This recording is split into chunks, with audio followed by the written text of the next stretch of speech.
ಹಾಸನ ಜಿಲ್ಲೆಯಲ್ಲಿ ಹೃದಯಾಘಾತ ಮೃದಂಗವನ್ನ ಬಾರಿಸ್ತಾ ಇದೆ. ಸೋಮವಾರ ಒಂದೇ ದಿನ 5 ಕೊನೆಯುಸಿರನ್ನೆಳೆದಿದ್ದಾರೆ.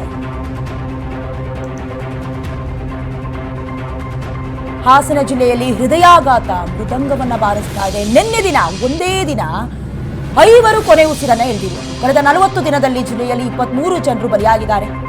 50ರ ವಯೋಮಾನಕ್ಕಿಂತ ಕೆಳಗಿನವರೇ ಮರಣವನ್ನ ಹೊಂದ್ತಾ ಇರೋದು. ಮುಖ್ಯವಾಗಿ ನಾವು ಹೇಳ್ತಾ ಇದ್ವಿ, ಹೃದಯಾಘಾತ ಅನ್ನೋದು ದಿನದಿಂದ ದಿನಕ್ಕೆ ಯಾವ ಕಾರಣಕ್ಕೆ ಆಗ್ತಾ ಇದೆ. ಒಂದು ಕಡೆ ಬಿಸಿ ಶೆಡ್ಯೂಲ್ ಆಗಿರ್ಬೋದು, ಅಥವಾ ಈಗಿನ ಜನರೇಷನ್ಗೆ ಹೊಂದ್ಕೊಳ್ಳೋದಕ್ಕೆ ಆಗ್ತಾ ಇಲ್ವಾ, ಯಾವ ಕಾರಣ ಗೊತ್ತಾಗ್ತಾ ಇಲ್ಲ. ಒಂದು ಕಡೆ ರಾಜ್ಯ ಸರ್ಕಾರ ಆರೋಗ್ಯ ಇಲಾಖೆಯಿಂದ ಒಂದು ತನಿಖೆಯನ್ನ ಕೂಡ ರಚನೆ ಮಾಡಿದೆ. ಮತ್ತೊಂದು ಕಡೆ ಈ ಒಂದು ಡೇಟಾವನ್ನ ನೋಡೋದಾದ್ರೆ ಬೆಚ್ಚಿ ಬೀಳೋದಂತೂ ಗ್ಯಾರಂಟಿ. ಯಾಕಂತ ಹೇಳಿದ್ರೆ ನಿನ್ನೆ ಒಂದು ದಿನ 5 ಸಾವಿಗೀಡಾಗಿರುವುದು. ಕಳೆದ 40 ದಿನದಲ್ಲಿ ಜಿಲ್ಲೆಯಲ್ಲಿ, ಅದರಲ್ಲೂ ಹಾಸನ ಜಿಲ್ಲೆಯಲ್ಲಿ 23 ಜನ ಸಾವಿಗೆ ಶರಣಾಗಿದ್ದಾರೆ. ಇನ್ನು 50 ವಯಸ್ಸಕ್ಕಿಂತ ಕೆಳಗಿನವರು, ಅದರಲ್ಲೂ ಕೂಡ ಯಾವ ಕಾರಣಕ್ಕೆ ಈ ರೀತಿಯಾದಂಥ ದುರ್ಘಟನೆ ಸಂಭವಿಸ್ತಾ ಇದೆ ಅದು ಕೂಡ ಗೊತ್ತಾಗ್ತಾ ಇಲ್ಲ.